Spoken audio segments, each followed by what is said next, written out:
Everyone, कैसे हो आप सब। आई होप आप सभी अच्छे होंगे। और इस वीडियो में हम बात करेंगे जेसीसी सीजीएल से रिलेटेड जो इन्फॉर्मेशन निकल के सामने आ रही है उसके बारे में। अभी तक बहुत लोगों को ये इन्फॉर्मेशन मिल चुकी होगी, तो आप अगर वीडियो स्किप करना चाहते हो तो आप स्किप कर सकते हो, कोई प्रॉब्लम नहीं है। यहाँ थोड़ा लेट चल रही हूँ, मैं थोड़ी बिजी चल रही हूँ, जिस वजह से इस और मेरा ध्यान अभी नहीं लग पा रहा और थोड़ा लेट आ रहा है अपडेट। बट यहाँ पर मैं कोशिश करूँगी कि जल्द से जल्द अपने जो अपडेट है वो आप सभी तक पहुँचाने की। ठीक है, तो जो इन्फॉर्मेशन है उस पर हम बात कर लेते हैं।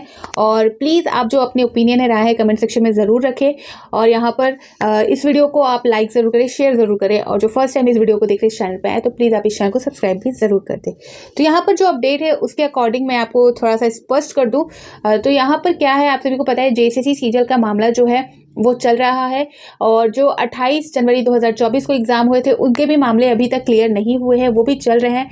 उसके लिए जो है एसआईटी की टीम बनी थी और एसआईटी की जो रिपोर्ट है वो आप सभी को मैंने बताई है क्या है, जहां पर एजेंसी और आयोग दोनों की मिलीभगत बताई गई है, जिसमें पेपर लीक हुआ था 28 जनवरी 2024 वाले एग्जाम में। तो उसकी भी जो अभी फाइनल डिसीजन नहीं आया है, फाइनल कोई भी इंफॉर्मेशन नहीं आई है। जो रिपोर्ट है वो आ चुकी है एसआईटी की, उन्होंने पेश कर दिया है और मैंने भी क्लियर कर दिया था आप सभी को, जिसमें आप सभी ने ये भी सुना कि जिनको क्वेश्चन दिया गया था बनाने उनके पति के द्वारा बनाई गई थी और उनके जो पति है वो खुद जेसीसी सीजीएल के अभ्यर्थी थे। ठीक है, ये भी मैटर निकल के आया था।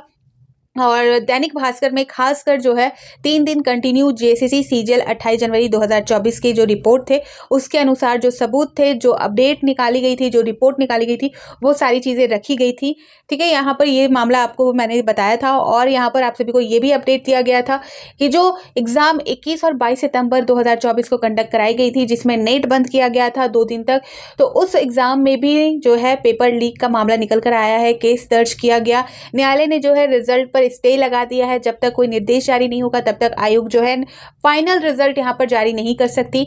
और आयोग द्वारा जो डॉक्यूमेंट वेरिफिकेशन की जो प्रोसेस थी, जो प्रक्रिया थी, वो करा ली गई है, सारी चीज़ें हो चुकी है। बट अब जो है आदेश का सिर्फ और सिर्फ निर्देश जारी करना है। और यहाँ पर मैं आपको स्पष्ट तौर पे बता दूं तो आयोग जो है रिजल्ट को लेकर क्लियर है, रिजल्ट को लेकर वो तत्पर है कि जल्द से जल्द वो रिजल्ट यहाँ पर निकाल देगी, जैसे उनको आदेश मिल जाएगा वैसे। ठीक है, ये तक आपको पता है। फिर आपको ये भी अपडेट आई थी कि जो मुख्यमंत्री सर है उनके द्वारा कहा गया था कि जो जेसीसी सीजीएल 21 और 22 सितंबर को कंडक्ट कराई गई थी जेसीसी द्वारा, उसकी जो जांच प्रक्रिया है वो सीआईडी को सौंपी जाएगी। उन्होंने सीबीआई को ना सौंपकर सीआईडी को सौंप दी है। सीआईडी ने अपनी जो कार्य है वो स्टार्ट कर दिया है और सीआईडी ने जो है 2 केस दर्ज किए हैं अभी तक के अनुसार। मैंने कुछ दिन पहले आप सभी को जेसीसी सीजीएल से अपडेट दिया था कि सीआईडी द्वारा जो अभ्यर्थियों ने शिकायत दर्ज की है उनको बुलाया गया था पूछताछ के लिए। अब जो है ये अपडेट निकल कर आ रही है कि सीआईडी ने 2 केस दर्ज किए हैं। एक केस आपका वो है जो शिकायतकर्ताओं द्वारा, जो अभ्यर्थियों द्वारा, खासकर जो 21 और 22 सितंबर को जिन्होंने एग्जाम दिया है, जो उस परीक्षा में शामिल हुए थे 22 सितंबर वाले एग्जाम में, तो उस एग्जाम में शामिल हुए अभ्यर्थियों द्वारा जो शिकायत की गई है उस पर शिकायत दर्ज की गई है, एफआईआर दर्ज की गई है सीआईडी द्वारा। और दूसरा आयोग द्वारा यानी कि जेएसएससी द्वारा जो बातें कही गई थी, जो शिकायत कही गई थी कि जो अभ्यर्थियों ने पेपर लीक की बातें कही है, शिकायत की है, वो बिल्कुल ही खारिज कर दी थी आयोग ने।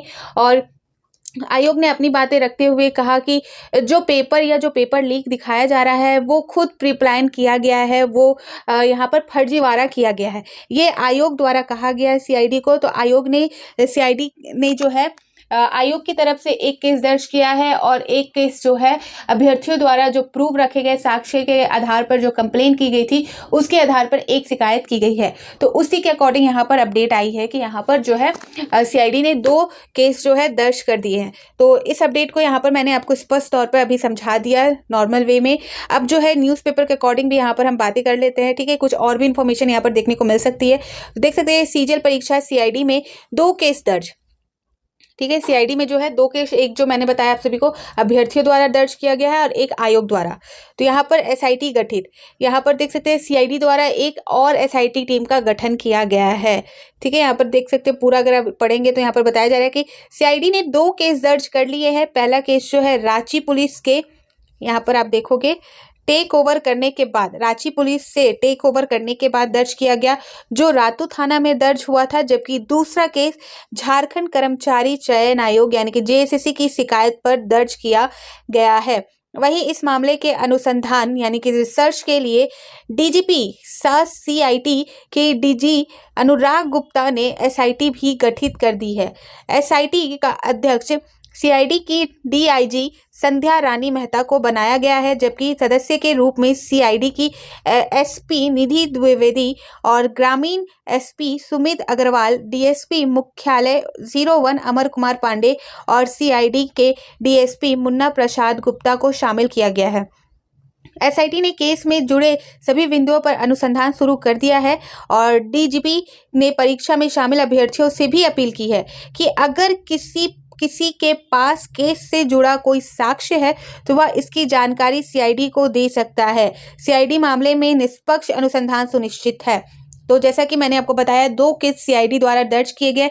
एक जो पेपर लीक की शिकायत जिन्होंने की है, जिन अभ्यर्थियों ने की है, उनकी शिकायत की गई है और जो पुलिस पे की गई थी, पहले जो एफआईआर दर्ज की गई थी, उनसे उन्होंने टेक ओवर कर लिया है। और दूसरा जो है आयोग द्वारा यहाँ पर शिकायत की गई है, उस पर सीआईडी ने जो है केस दर्ज किया है। यहाँ पर एक इम्पॉर्टेंट चीज़ यहाँ देख सकते हो, यहाँ पर खुद डीजीपी ने परीक्षा में शामिल अभ्यर्थियों से भी अपील की है कि अगर किसी के पास जो है केस से जुड़ा कोई साक्ष्य है तो वह उसकी जानकारी सीआईडी को दे सकता है। सीआईडी मामले में निष्पक्ष अनुसंधान सुनिश्चित करेगी।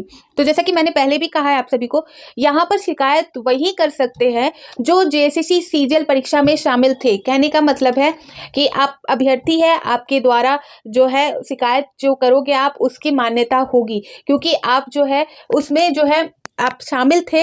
इसलिए यहाँ पर जिन्होंने जेएसएससी सीजीएल परीक्षा दी है और उनके पास किसी तरह का कोई सबूत है, तो यहाँ पर वो डायरेक्ट जो है सीआईडी को सौंप सकते हैं। यहाँ पर किसी और के थ्रू जो है वो चीज़ें इंपॉर्टेंट नहीं रखेगी। कोई कुछ भी बोल ले कि मैं भी कुछ भी बोल दूँ कि मेरे पास ये सबूत है, वो सबूत है, तो हमारी जो सबूतें हैं उसकी कोई वैलिड नहीं रहेगी, वो वैलिडिटी वहाँ पर नहीं होती है। जिनके साथ बीती है, जिनके साथ ये प्रॉब्लम हुई है और जो अभ्यर्थी साक्ष्य रहे हैं, उनके द्वारा जो है सबूत दिए जाने चाहिए और यहाँ पर उन्होंने जो है स्पष्ट तौर पे कहा है कि आप दे सकते हो। आगे देख सकते हैं, गौरतलब है कि जेएसएससी परीक्षा में गड़बड़ी से जुड़ा एक केस रातू थाना में 18 दिसंबर 2024 को हजारीबाग निवासी राजेश प्रसाद की शिकायत पर दर्ज किया गया था। शिकायतकर्ताओं का आरोप था कि जेएसएससी सीजीएल पेपर लीक के साथ साथ कदाचार भी हुआ है। तो यहाँ पर जिन्होंने शिकायत की है तो वो आप देख सकते हैं खुद उस एग्जाम में वो शामिल थे।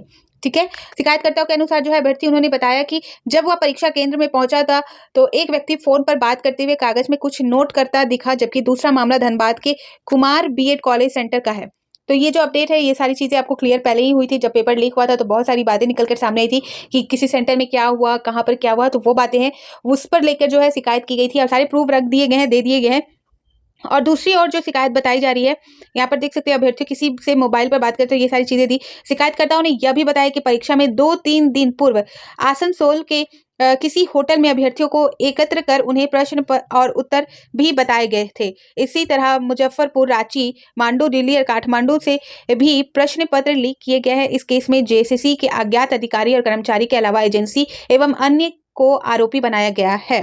ठीक है, तो ये पहली केस हो गई जिसने सीआईडी द्वारा जो है टेक ओवर कर लिया गया है। अब जो दूसरी केस यहाँ पर है वो जेएसएससी द्वारा, आयोग द्वारा लगाई गई है, जिसमें कहा जा रहा है कि जेएसएससी की शिकायत पर दर्ज किया गया है। जो दूसरा केस है उसमें कहा जा रहा है कि जेएसएससी को शिकायतकर्ताओं ने बताया कि कुछ लोगों द्वारा फर्जी पेपर और वीडियो तैयार कर परीक्षा को प्रभावित करने का प्रयास किया गया है, जबकि सच्चाई यह है कि ना तो किसी स्तर पर गड़बड़ी हुई है, ना ही कोई पेपर लीक हुआ है, लेकिन कुछ लोग अभ्यर्थियों को गलत तथ्यों के आधार पर गुमराह करने का प्रयास कर रहे हैं। तो इस तरह से यहाँ पर आयोग द्वारा ये सीआईडी को बताई गई है और सीआईडी ने दूसरी केस आयोग की जो है शिकायत पर दर्ज कर ली है। अब यहाँ पर जो पूरा का पूरा मामला है वो 22 जनवरी 2025 का है, जहाँ पर सारी फैसले होने हैं। यहाँ पर देख सकते हैं हाईकोर्ट ने कहा था कि तत्काल प्राथमिक दर्ज कर जांच करें। तो ये अपडेट मैंने पहले ही दे दिया है जैसे ही आई थी। और लास्ट जो यहाँ पर अपडेट आई है जेएसएससी सीजीएल से रिलेटेड, ये आज की है, जिसमें सीआईडी द्वारा जो है जो 2 केस दर्ज किए गए हैं वो मामला है। ठीक है, तो यहाँ पर वही सारी बातें कही गई है और सारी चीज़ें जैसे कि पहले भी मैंने आप सभी को कहा कि यहाँ पर साक्ष्य दे दिए गए हैं, ओरिजिनल दे दिए गए हैं, सीआईडी को सारी चीज़ें सौंप दी गई है। अब जांच प्रक्रिया यहाँ पर चल रही है और इस बीच जो है जो भी रिपोर्ट आएगी सीआईडी द्वारा वो न्यायालय को सौंपी जाएगी, 22 जनवरी को रखी जाएगी वहाँ पर। उसके बाद न्यायालय का क्या फैसला होता है वो देखने वाला होगा, क्योंकि अगर न्यायालय ने आदेश दे दिया, जेएसएससी सीजीएल एग्जाम को क्लियर चिट दे दी, तो यानी कि आपका रिजल्ट आ जाएगा जल्द से जल्द। और अगर न्यायालय द्वारा जो है कहा गया कि पेपर लीक हुआ है या कोई गड़बड़ी हुई है या कुछ ऐसा हुआ है जहाँ पर जेएसएससी सीजीएल एग्ज़ाम को रद्द किया जाए तो यहाँ पर जेएसएससी सीजीएल एग्ज़ाम रद्द हो सकता है। यहाँ पर चाहे आपका डॉक्यूमेंट वेरिफिकेशन हो गया हो, सिलेक्शन हो गया हो, ये मायने नहीं रखता। यहाँ पर अगर न्यायालय ने आपको कह दिया कि ये एग्ज़ाम रद्द होगा तो यहाँ पर आपकी ज्वाइनिंग के बाद भी इस एग्ज़ाम को रद्द माना जाएगा। ठीक है, तो ये अपडेट थी। अब जो लास्ट अपडेट है जेएसएससी सीजीएल से रिलेटेड वो 22 जनवरी को देखने वाली रहेगी और जैसे ही कोई इन्फॉर्मेशन आएगी तो मैं आप सभी को क्लियर कर दूंगी। ठीक है, तो फिर मिलती हूँ नए अपडेट के साथ। तो बाय बाय।